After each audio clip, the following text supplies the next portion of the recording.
L'antibiorésistance est l'une des plus importantes menaces auxquelles les médecines modernes, humaines et vétérinaires doivent faire face. Le concept One Health, une seule santé, prend tout son sens car nous sommes tous touchés par cette problématique. Cela ne concerne pas uniquement les vétérinaires, mais également tous les acteurs de la santé publique et finalement tout professionnel de santé travaillant en contact avec les hommes, les animaux et l'environnement.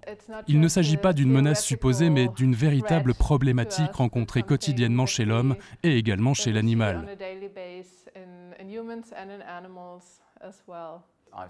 J'ai discuté avec des collègues américains travaillant en référé en dermatologie.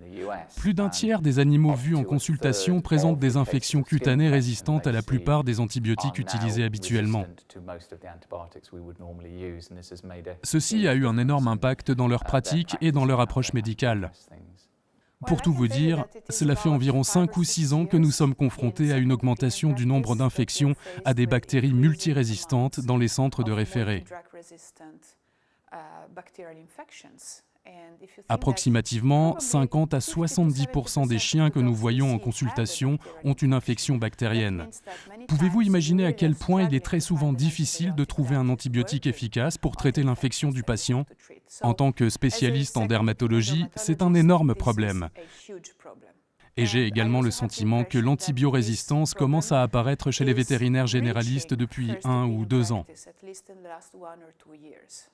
Ils rencontrent quotidiennement des patients ayant des infections résistantes beaucoup plus compliquées à traiter.